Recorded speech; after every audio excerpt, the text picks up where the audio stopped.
Olá, meu nome é Sandro e eu sou um estudante e pesquisador das Escrituras e no momento vou fazer um vídeo novamente sobre as testemunhas de Jeová. Tenho feito vários vídeos, tenho colocado vídeos de outras pessoas também e pretendo com isso dar uma ajuda para aquelas pessoas que querem ficar conhecendo algo sobre as seitas ou sobre a teologia. Não sou um dos grandes teólogos da história do nosso século XXI, mas um pouquinho do que eu aprendi eu gostaria de participar com você também, principalmente sobre essa seita, as Testemunhas de Jeová, sobre o pensamento delas e no que elas se distanciam das Escrituras, visto que elas têm uma tradução de interpretação particular, ou seja, uma tradução que foi forjada para apresentar as doutrinas das Testemunhas de Jeová. Também é um fato conhecido que nenhuma testemunha de Jeová se tornou testemunha de Jeová somente pela leitura da Bíblia, mas sempre elas são disciplinadas, elas são discipuladas com os livros da entidade, da Sociedade Torre de Vigia. Jamais é apresentado a ela somente a Bíblia noutra tradução, mas somente usam a tradução TNM, Tradução do Novo Mundo, e seus livros para discipularem os discípulos das testemunhas, os neófitos, aqueles que estão se preparando para se tornar um TJ ambulante, um TJ vendedor ambulante, desses que gostam de acordar as pessoas no domingo para transmitirem aquilo que eles chamam de mensagem do reino. As TJs dizem que são perseguidas por outras religiões e dão umas de coitadinhas, mas nós sabemos que elas que começaram a briga. Nas suas publicações, nas suas prédicas, elas disparam com sua metralhadora giratória sobre todo tipo de crença e fé. Para elas, todas as demais religiões que não sejam testemunhas de Jeová são entidades do diabo, estão trabalhando juntamente com o príncipe das trevas. E elas falam isso descaradamente em suas publicações. Então, se elas recebem críticas, elas não podem dar uma de coitadinhas e de vítimas inocentes, pois elas também gostam de criticar ferozmente as demais religiões que não rezam conforme a cartilha delas. Neste momento vou falar sobre a questão de desnudando Jeová de seus atributos.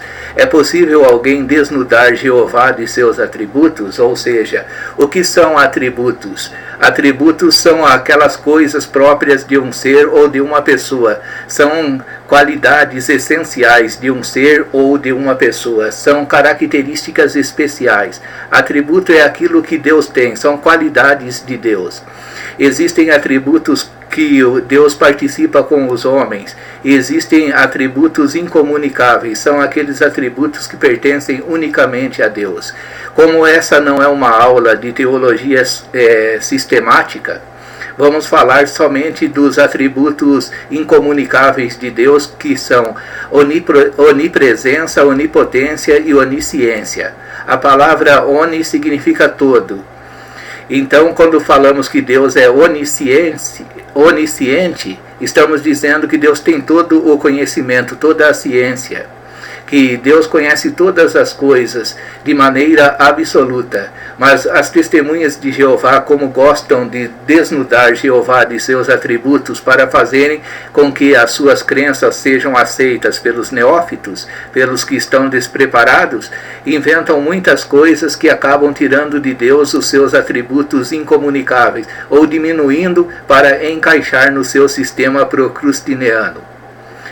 Eles dizem aqui: cremos em Deus Pai onipotente, cujo nome é Jeová, não sendo ele, porém, onipresente. Já negam um dos atributos incomunicáveis de Deus, que é a onipresença. Pois tem um corpo de forma específica que requer um lugar para morar. Eles creem que Deus tem um corpo de forma específica e por isso requer um lugar para morar. Eles limitam Deus, eles dizem porque Deus tem um corpo, Deus é uma pessoa não pode ser pessoa se não tiver um corpo para eles. Mas a Bíblia diz que Deus é espírito e não está sujeito ao tempo e nem ao espaço. E o corpo de Deus, se Deus tem um corpo, é um corpo espiritual. ou melhor, Deus é espírito puro. E eles querem dizer que Deus tem um corpo, pois se Deus é uma pessoa, ele tem que ter necessariamente um corpo, senão não seria uma pessoa. Sabemos que o Filho é o Verbo de Deus, que se fez carne e habitou entre nós e tem um corpo humano, mesmo um corpo glorificado na glória. Jesus continua sendo Deus e homem ao mesmo tempo, só que de maneira perfeita e absoluta. Então eles, para diminuir o Pai, eles dizem que o Pai não é onipresente, que o Pai, quando quer saber de algo, ele só sabe as coisas necessárias, que ele não sabe todas as coisas, mas só sabe aquilo que lhe interessa. E é como se Jeová tivesse um grande rádio no qual ele liga para ouvir as notícias, quando quer saber de alguma coisa. Esse Deus dos testemunhas de Jeová é um Deus estranho. Eles dizem que ele também não é onisciente, outro atributo incomunicável de Deus. Pode saber todas as coisas, mas não sabe. Eles dizem que Deus pode saber todas as coisas, mas não sabe. Cremos que a Trindade é uma invenção de Satanás. Eles terminam com essa afirmação de que a Trindade é uma invenção de Satanás. Aqui já estão indo contra toda a cristandade, porque a cristandade ortodoxa crê na doutrina da Trindade.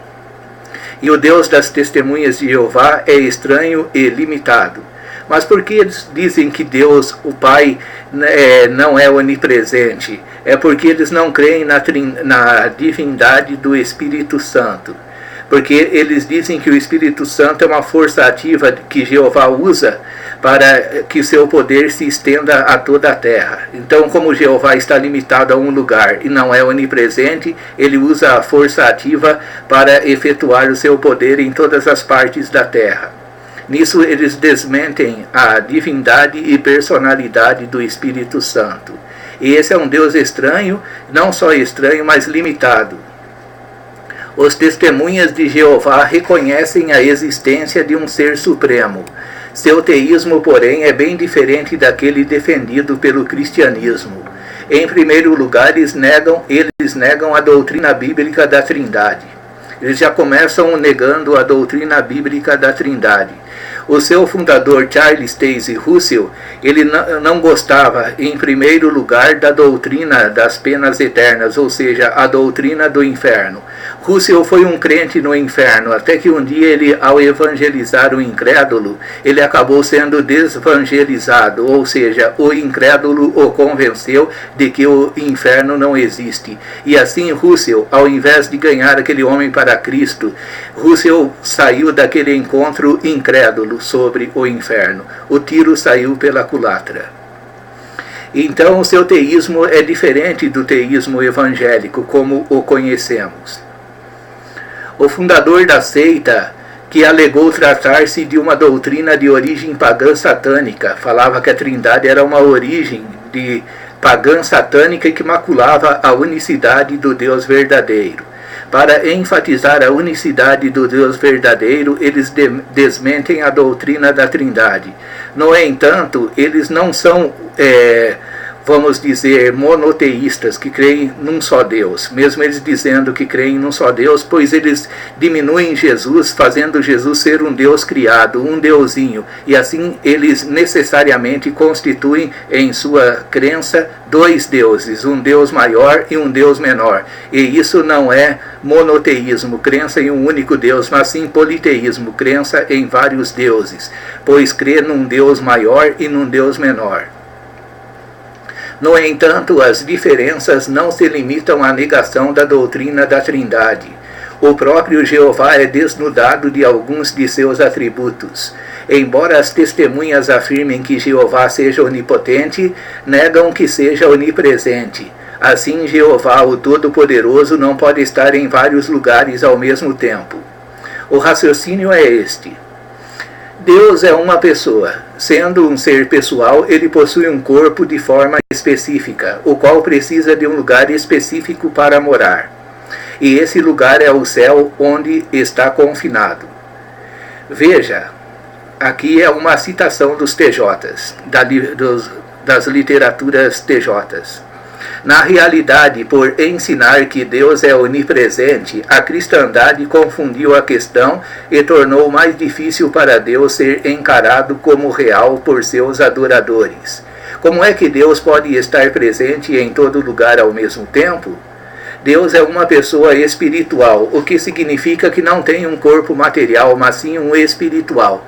Será que um espírito tem corpo? Sim, pois lemos. Se há corpo físico, há também um espiritual. 1 aos Coríntios 15:44, João 4:24.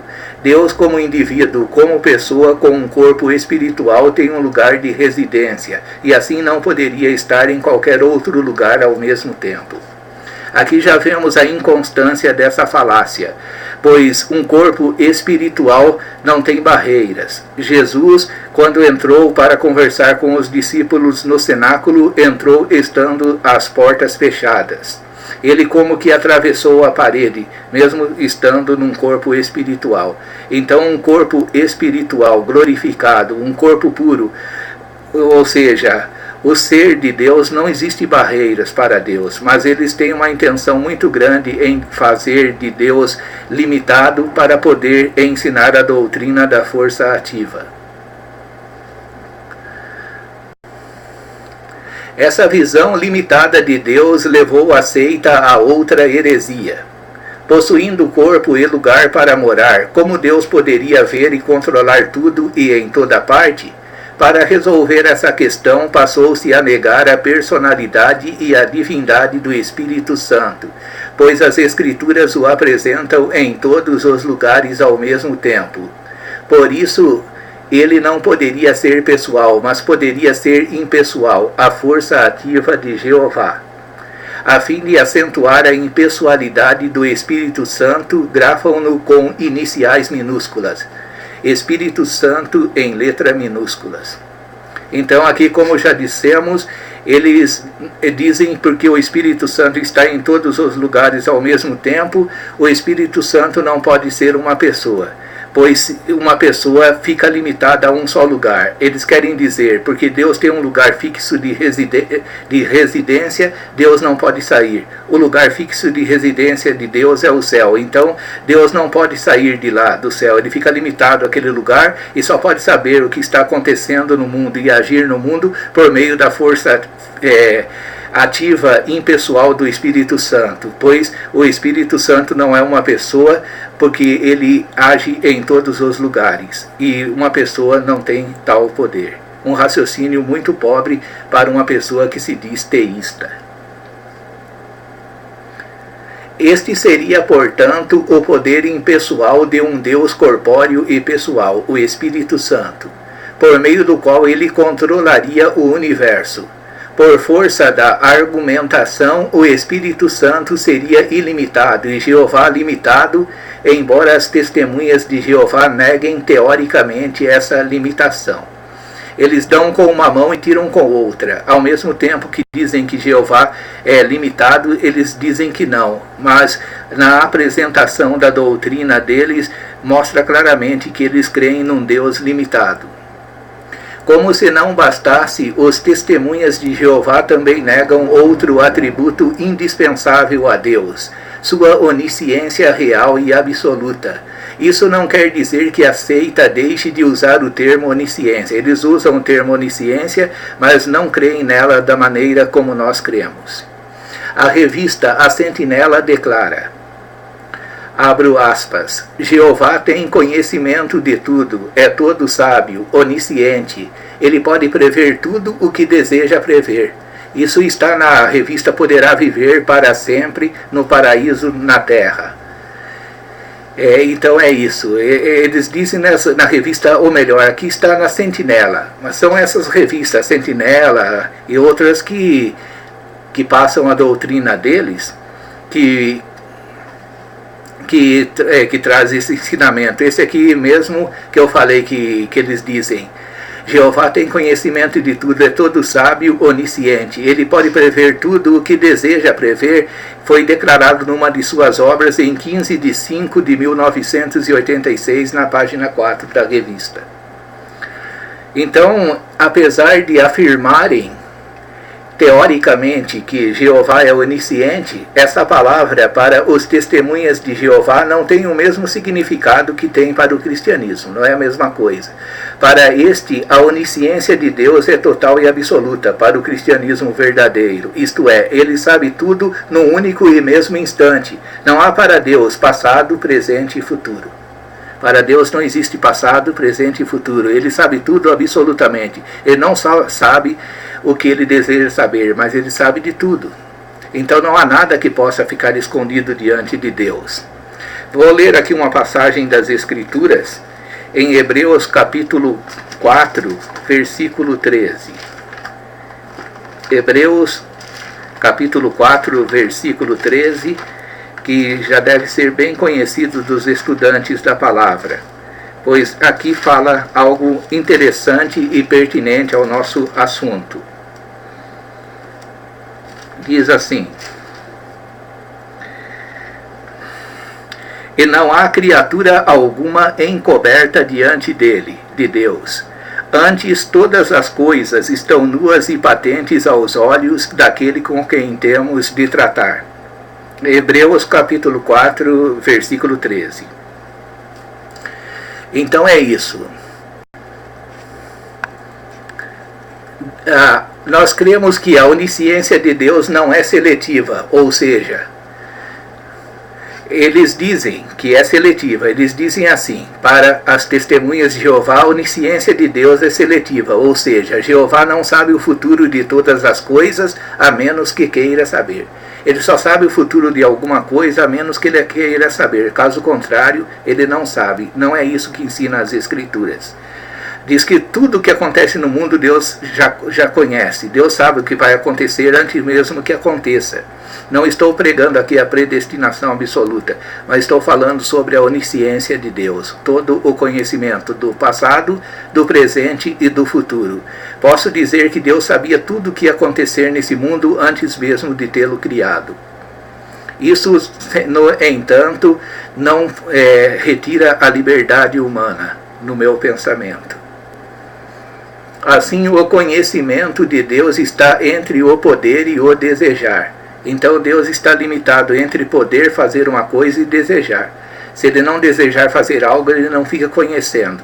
Por exemplo, se aconteceu um terremoto ou vai acontecer um terremoto, se Deus não desejar saber que esse terremoto vai acontecer, ele não fica sabendo. O terremoto pega ele de calças curtas, bem semelhante ao ensino do teísmo aberto. Enquanto ele não desejar saber, ele desconhece. Deus só vai conhecer algo quando ele tiver desejo de saber. É um absurdo isso. Os testemunhas de Jeová propõem a seguinte ilustração. A ilustração deve ser do rádio. A velha ilustração do rádio. Uma pessoa que tem um rádio pode ouvir as notícias mundiais, mas o fato de que pode ouvir certa estação não significa que realmente faça isto. Ela precisa primeiro ligar o rádio e daí selecionar a estação. Da mesma forma, Jeová tem a capacidade de predizer eventos, mas a Bíblia mostra que ele faz uso seletivo e com discrição dessa capacidade que tem, com a devida consideração pelo livre-arbítrio com que dotou suas criaturas humanas.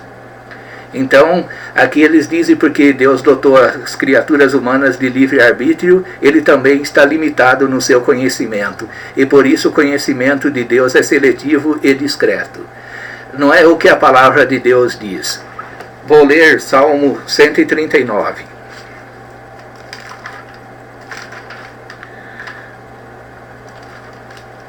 O Salmo 139 está falando sobre Deus. Senhor, tu me sondaste e me conheces. Tu sabes o meu assentar e o meu levantar. De longe entendes o meu pensamento. Cercas o meu andar e o meu deitar, e conheces todos os meus caminhos. Deus não conhece só parte do meu caminho, mas ele conhece todos os meus caminhos. Não havendo ainda palavra alguma em minha língua, eis que logo, ó Senhor, tudo conheces. Antes mesmo de eu falar algo, Deus já sabe o que eu vou falar. Tu me cercaste por detrás e por diante e puseste sobre mim a tua mão. Ou seja, onipresença aqui, cercou por detrás e por diante, ficou na minha frente e atrás de mim ao mesmo tempo. ainda coloca a sua mão sobre mim. É algo grandioso que Deus pode fazer. Tal ciência é para mim maravilhosíssima, no grau superlativo, tão alta que não a posso atingir. Essa ciência nós não podemos atingir. No entanto, os testemunhas de Jeová estão querendo atingir ao limitar Deus. Para onde me irei do teu espírito? Ou para onde fugirei da tua face? Então aqui falando do Espírito do Senhor. Se subir ao céu, lá tu estás. Se fizer no Seol a minha cama, eis que tu ali estás também. Está falando de Deus aqui, apesar de falar do Espírito. Para onde me irei do teu Espírito, ou para onde fugirei da tua face? Mesmo falando assim, ele continua se referindo a Deus, no versículo 8. Se subir ao céu, lá tu estás. Quem está lá? Deus. Se fizer no Seol a minha cama, eis que tu ali estás também. Deus também está no Seol, ou seja, no mundo dos mortos. Se tomar as asas da alva, se habitar nas extremidades do mar, até ali a tua mão me guiará e a tua destra me susterá. Se disser, de certo que as trevas me encobrirão, então a noite será luz à roda de mim. Então nem as trevas podem cobrir a Deus, nem ainda as trevas me encobrem de ti. Não há como esconder de Deus. Mas a noite resplandece como o dia, as trevas e a luz são para ti a mesma coisa. Então Deus conhece até a nossa formação no ventre de nossa mãe. Pois possuíste os meus rins, cobriste-me no ventre de minha mãe. Eu te louvarei porque de um modo assombroso e tão maravilhoso fui feito. Maravilhosas são as tuas obras, e a minha alma o sabe muito bem. Os meus ossos não te foram encobertos, quando no oculto fui feito e entretecido nas profundezas da terra. Os teus olhos viram o meu corpo ainda informe, e no teu livro todas essas coisas foram escritas, as quais em continuação foram formadas, quando nem ainda uma delas havia. Tudo sobre nós Deus sabe, quando nenhuma das coisas que aconteceu em nossas vidas ou irá acontecer ainda, haviam acontecido, Deus já sabia de tudo e já estava escrito no livro dele. E quão preciosos me são, ó Deus, os teus pensamentos, quão grandes são as somas deles. Se as contasse, seriam em maior número do que a areia. Quando acordo, ainda estou contigo. Os pensamentos, ou seja, o conhecimento de Deus, os decretos, os desígnios, são mais que os grãos de areia do mar. São enormes, são numerosíssimos, são incontáveis. Dessa forma, se Jeová quiser saber se alguém será fiel a ele ou não, deverá, abro aspas, sintonizar, fecho aspas, a estação, entre aspas, também dessa pessoa, como se a pessoa fosse um rádio, que para Deus saber algum dos segredos do coração da pessoa, ele tivesse que desejar saber, caso contrário a pessoa passa despercebida aos olhos de Javé. Essa seria a razão pela qual Jeová não sabia que Adão e Eva pecariam. Eles dizem que Jeová não sabia que Adão e Eva pecariam. Pegou Deus de surpresa o pecado de Adão e Eva. Mas a Bíblia não diz nada disso. Deus já sabia que o homem iria pecar. Senão Deus não seria Deus. Se Deus não soubesse que isso iria acontecer, mas Deus também tinha o Cordeiro de Deus que foi morto antes da fundação do mundo como substituto vicário pelo pecado dos homens. Pela mesma razão fazem distinção entre imortalidade e vida eterna. Eles fazem distinção entre imortalidade e vida eterna. As testemunhas de Jeová, elas dizem que imortalidade, que Jeová concederá aos ungidos, os 144.000, a imortalidade. Somente os ungidos, os 144.000, vão receber a imortalidade. E os demais, que não fazem parte dos 144.000, a grande multidão, vão receber vida eterna. Ou seja, a grande multidão ainda poderá morrer ou se perder. Somente os que estão seguros são os 144.000. Então, a imortalidade, ou seja, eles se tornarão indestrutíveis, imunes à morte, pois Jeová sabe, por ter sintonizado a estação de cada um, que serão fiéis por toda a eternidade. Então, Deus só sabe que vão ser fiéis por toda a eternidade os 144 mil, mas não garante nada acerca da grande multidão, é o que eu entendi.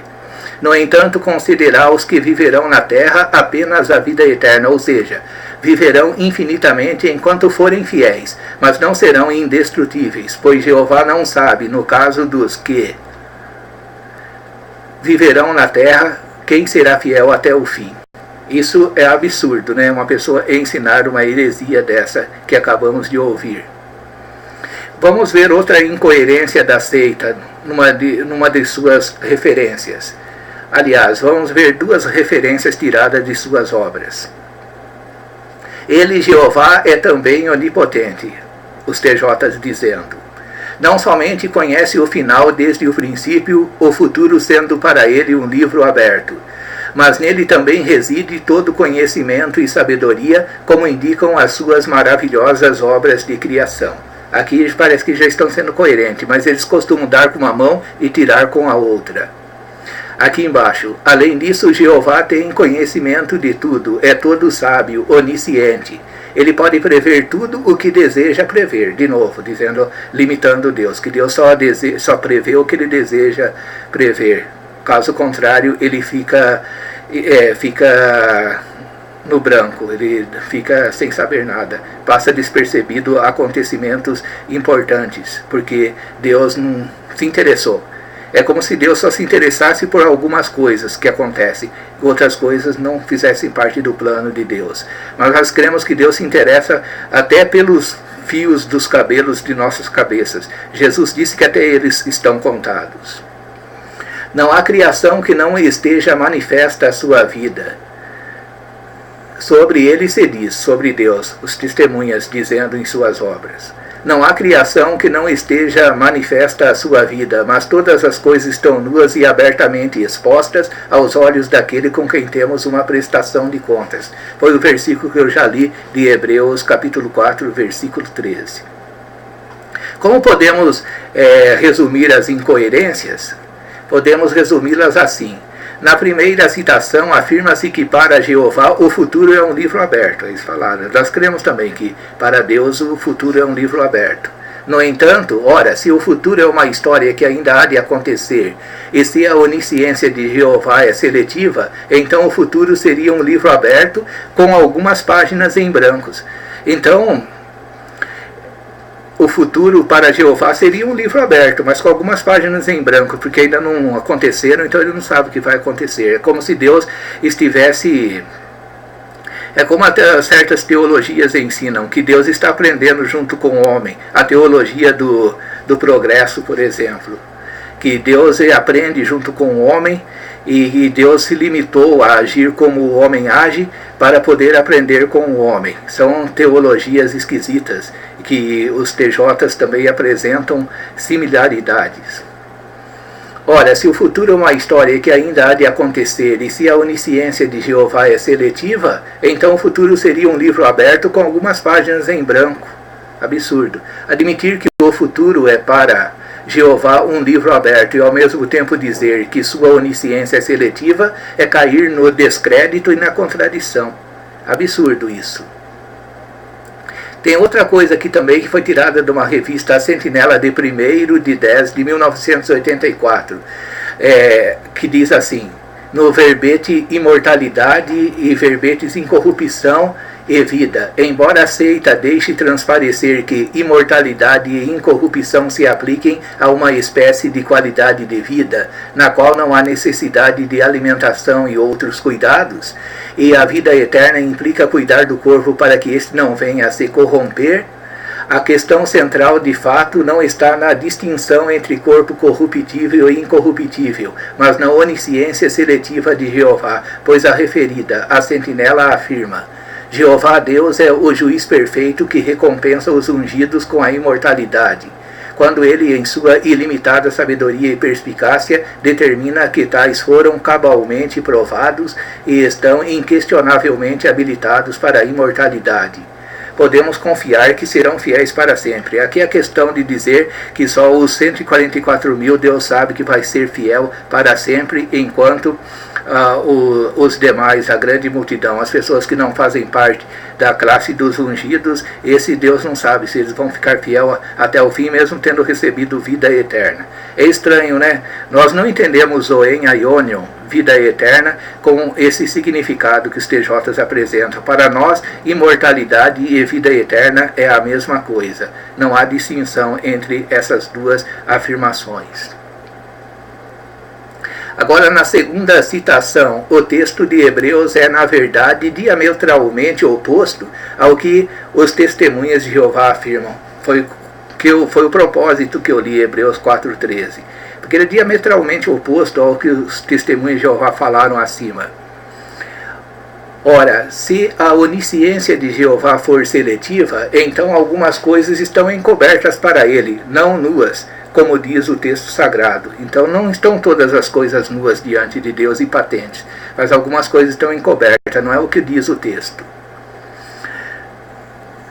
Se ele só vê o que quer, então há coisas que ele ainda não viu, de modo que nem todas as coisas estão abertamente expostas aos seus olhos. É um absurdo dizer que nem todas as coisas estão abertamente expostas aos olhos de Deus.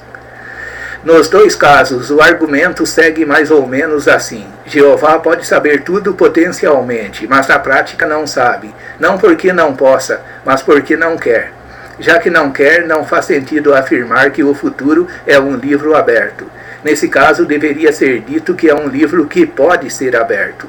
Do mesmo modo, não faz sentido dizer que não há criação que não esteja manifesta à sua vida, pois dizem que há coisas que os seus olhos ainda não podem ver. Por conseguinte, nem tudo está de fato nu e abertamente exposto aos olhos de Deus. É uma contradição atrás da outra para manter a doutrina da impessoalidade do Espírito Santo e também